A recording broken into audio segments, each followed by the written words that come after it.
A different way of thinking, way of talking. They got that new slang, some Nash. Oh, she got a big Nash. Why everybody saying it? Once somebody starts something, one person, the whole country knows it.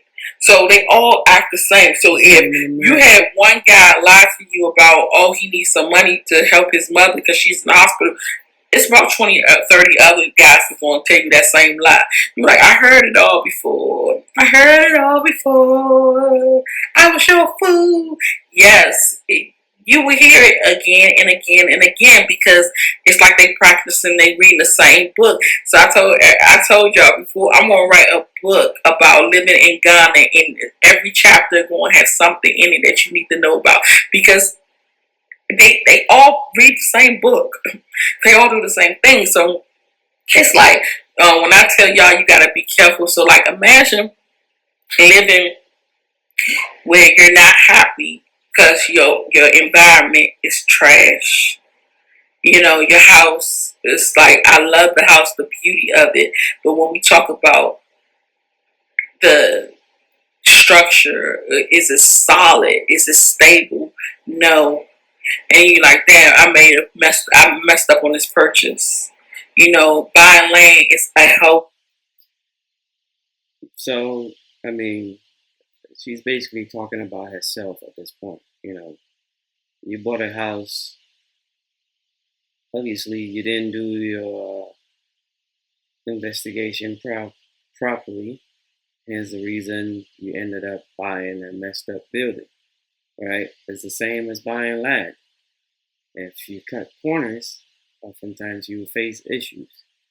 I do agree that sometimes, you may have done everything right and still face issues because it was unforeseen or something that was not supposed to be a problem that became a problem.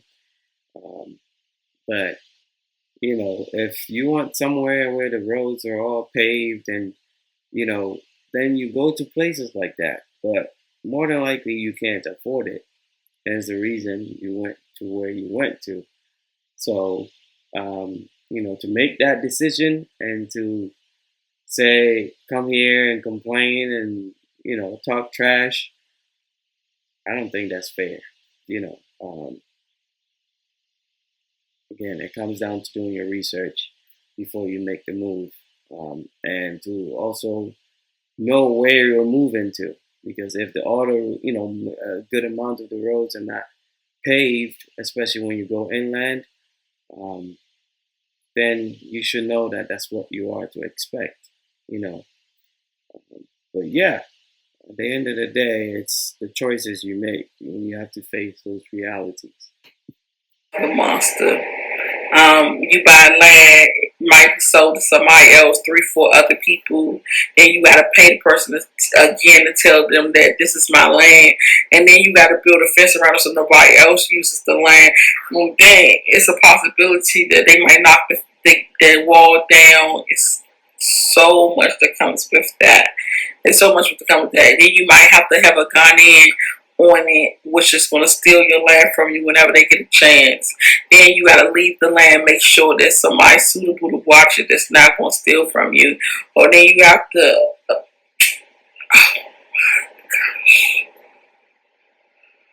Yes. There is truth to what she's saying. People will resell land that they sold to you. Um, there's a reason a lot of people would buy a trip of sand or sand and stones or blocks and put it on their land just to mark their territory, to alert anyone that may be interested in, buying that land again to have questions and to ask whose stones is that, whose blocks is that.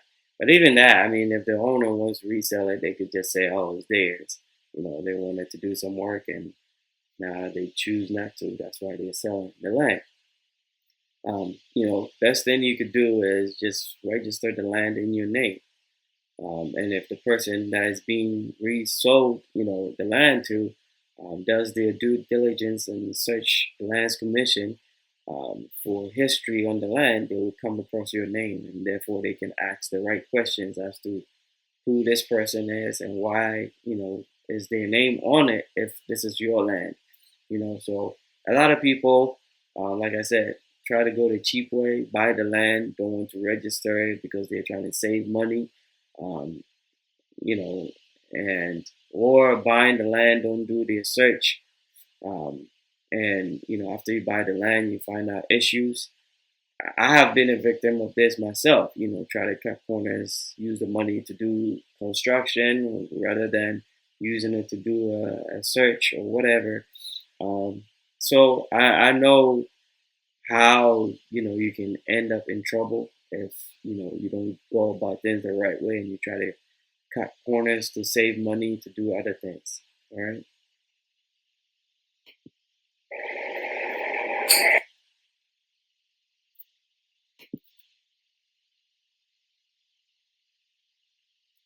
Yeah. So it happens. It happens. That's all I can say. You just gotta know what you're doing, or have someone in your corner that knows you know what they're doing. So the land is another problem, and then the land is so expensive now. It used to be so cheap. You could buy land for $1,000, $2,000. Now land is 20, 50, 60, 100,000. You want to go buy land on the beach so you can build you a nice house on the ocean. Like I'm just close my gate, and I'm not gonna worry about nobody.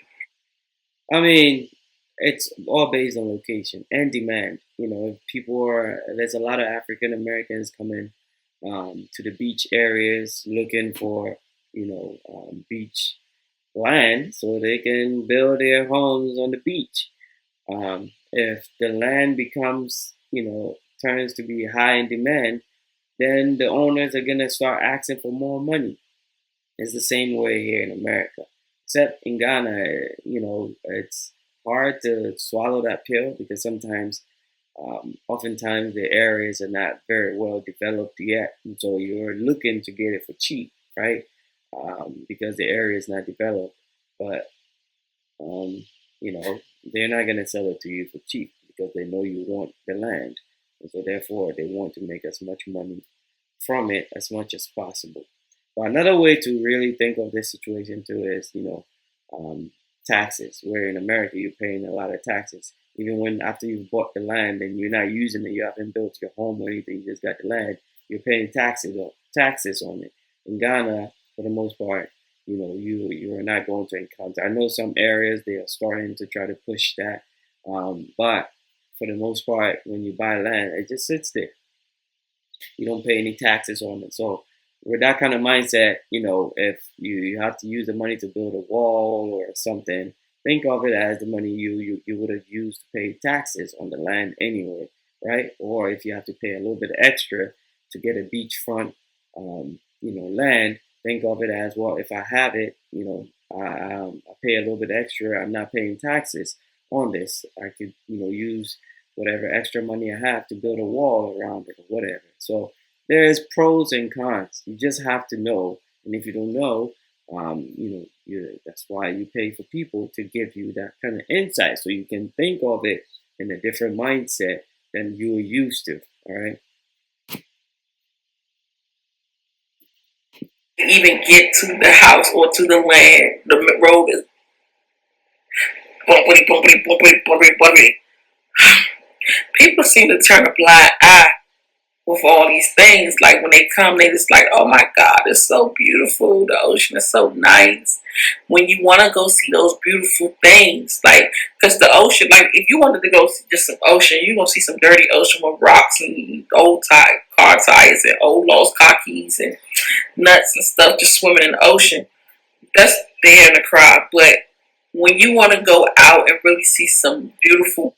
So she has a point. Like I said, the roads the area might not be developed, meaning it's raw land. I mean, there might not even be a road, so you got to drive through. Hopefully, the vegetation on the land that's low so you could drive through it.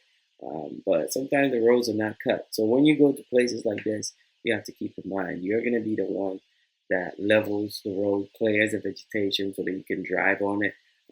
If the soil there is soft, like clay is, then you might have to buy laterite, which is basically backfilling, the area you call a road with, rocks and sand and stuff like that to harden those areas. So when it rains, you can still drive on it. You might have to bring electricity to the area because there's nobody else there. So the electrical company, they're not going to put electrical poles over there, right? And even when people move there, it has to be well developed before they will put their money into it. So most times you find yourself and other people that are starting to build in those virgin areas, you would have to pay to bring electricity to you. You have to pay to bring water to you.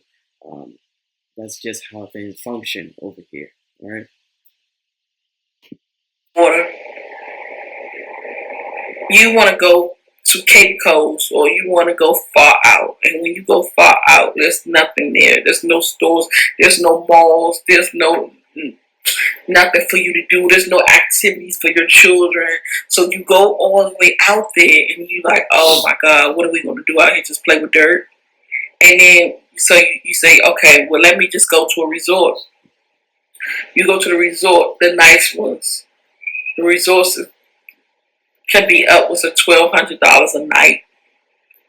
You could be paying $900 a night. I wouldn't even pay that in the States. I'm there going short and paying it in Africa. So an all-inclusive resort costs. Mind you, what she just showed, was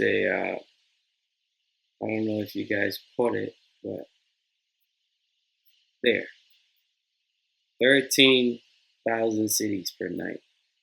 That's less than $1,000, but obviously she's exaggerating a bit with how much it would cost.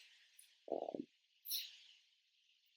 Not to say that you will not encounter places that will charge you 1,300, a night. You will, but in her own example, I believe that's like the safari or whatever. Yeah, Aqua Safari. So they're charging. That's a nice area, really relaxing, a lot of vegetation. I believe they got animals over there too, like giraffe and stuff like that are walking around. Um, or maybe elephant. I checked it out some time back, but I forgot. But yeah, it will cost you that kind of money to go over there, but that's not after this is roughly maybe $900 or less, to get that kind of room for a night. So it is expensive, but it's luxury. It's the same everywhere you go. You can live as a regular person, you can live as the locals do, or you can live, luxury, African luxury, or you can try to match your American lifestyle. If you try to match your American lifestyle in Ghana, it's gonna cost you a lot of money. Um, and for it to be that most people are not even working there, you see your money disappear very fast because you're not bringing in money. But if you're still making dollars living in Ghana, then a lot of that stuff it really does not bother you anyway because when you exchange your money, it's just a little bit of dollars that can go a long way in cities. So it's all up to you and the lifestyle that you want to live. If you want to be luxurious, then you stay I'm luxurious. there going short and paying it in Africa. So an all-inclusive resort costs $1,200 a night, and I'm getting some nasty ass breakfast, lunch, and dinner that I don't want. Then on top of that, all I'm seeing is horses and goats and butterflies, and or some fish. And then on top of that, I might can ride on a boat going around the river, and you gonna charge me to. All I'm gonna say is, if you don't like what they're serving, what's on the menu, how the place looks, the animals that's like over there, then don't go there. The people that go over there want to see those things, want to have those experiences. That's why they go there. But if you don't want to, don't go over there. It's just that simple. I don't. where I can go over to Cancun and get me 5-star meals with 5 or 6 Go to restaurants to Cancun. choose Nobody's from. stopping you from going Breakfast, to lunch, Cancun. dinner buffets, all inclusive with the snorkeling. If Cancun is not in the United States of America, so you have to fly there to enjoy those things, right? The same way, if you live in Ghana and you want to enjoy the things of Cancun, you have to fly there and enjoy the things of Cancun. You can't bring Cancun into America. You got me?